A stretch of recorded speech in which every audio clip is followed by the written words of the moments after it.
Have you ever wanted to see Marvel characters as zombies? Well, this is what the series is. I'm unsalad and I saw Marvel Zombies Episode 1.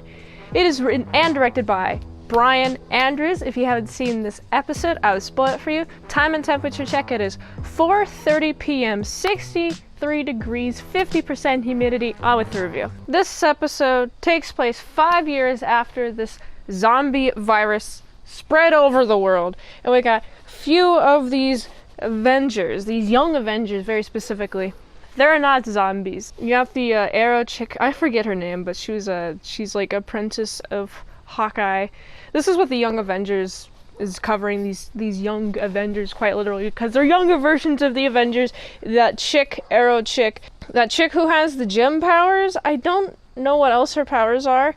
I think she's supposed to be very, very powerful. My read is that she's supposed to be this version of Captain Marvel, but less so. Is that what she is? That's my knowledge of her. If I'm wrong, let me know in the comments below. We also got that Ironheart chick. Yes, I remember all these chicks. They were introduced and now they're in my brain and I know who they are. Kate Bishop, that's the Arrow chick's name. They be exploring the zombie wasteland and they be like exploding things, gem shocking things. I like how she can use her gems as a sort of shield, which pretty cool. Good power. Carol Danvers, she's a zombie and she's in a fight with other zombified superhero creatures. And she's going like all of her powers going everywhere. And she eviscerates two of these three Young Avengers.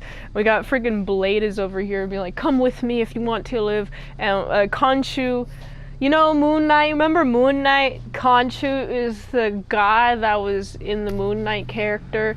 Yeah, now he's with Blade, and Blade's like, come here. They gotta find a way to take this little small device that they found and take it to space. So they gotta go somewhere where there is space. And that is the end of the episode, is them determining a goal for the series. There is 4 episodes. Do they do the space thinging? I'm excited to see. You know what? This is it's an okay series. If you ignore the girl bossing, of course it's Marvel, modern Marvel. So there's going to be a lot of like forced women into things. The first like 20 minutes is just them having a woman time, talking to each other, doing dialogue things, establishing quirky dialogue to signify that they're in a lived world instead of the world being built around them and their dialogue, which I appreciate, but the way that they did it is very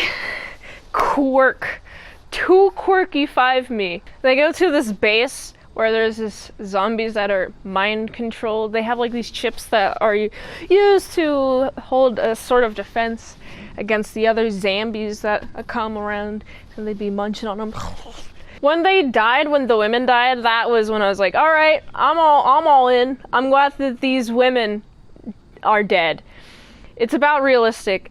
You know what? When I saw 3 women at the beginning of the episode being like, oh yeah, we're like surviving the zombie apocalypse, I was like, no, there should be at least 1 man. How did you survive for this long? I mean, I know you guys are superheroes, but still, you're women. Women are a lot less strong than men. A man superhero is much better to have around than a female superhero, in my opinion, because they are stronger. Unless you're Jessica Jones. I mean, Jessica Jones I'd hang out with in the apocalypse, but she's like super strong. That's her strength. You can do a big old jump and she can carry a lot of strong things. And I'm looking at this hornet's nest that's up there. Wow, it's gotten bigger. I gotta take care of that, but it's an unreachable place, so I guess I'll just have to deal with it when it gets bigger. Anyway, this is whatever. I am satisfied when I see a man like Blade join the crew and I'm like, oh, thank goodness. Kamala has a man to save her. Also, what's interesting about her powers is like, it's a really effective shield. And I want to see how far her powers go. Oh, before I forget, I hate the animation style. It feels so jarring. I love the backgrounds, but the way it's animated, I hate the way that's shaded. It's 2.5D, I looked it up. It's where you have the 2D like drawing style, but it's put on a 3D model. So it looks like it's a comic book moving in 3D space. And for the most part, it's okay, except for when you get to the freaking shadows and the highlights, and it looks like trash. I'm like, why didn't you guys do some stylistic smoothing so it looks much better? It just looks like MS Paint or somebody's first DeviantArt or somebody's first like not knowing how to change the opacity on some of these, or like knowing how to use the Gaussian blur. Why didn't you do that? Or like using the blur brush. I don't know, why didn't you do that? It's just like a little simple, but obviously it's all computers, so I just hate the art style. Anyway, 6.5 out of 10. If you like this, if you watch another on the platform, really liked it. If I haven't reviewed it on the channel, there's a chance I haven't seen it at all. That's why I gotta get into Patreon requests at patreon.com/ASEPresents. $20 dinos for 1 movie review per 1 month. Support the daily grindiness by going to this link tree. So you can go here. And until next time, I'm itsmintsalad. So I'll see you later, my sad croutons and baked bits. I'm gonna go fight zombie Carol Danvers, cause I'll beat her. Goodbye.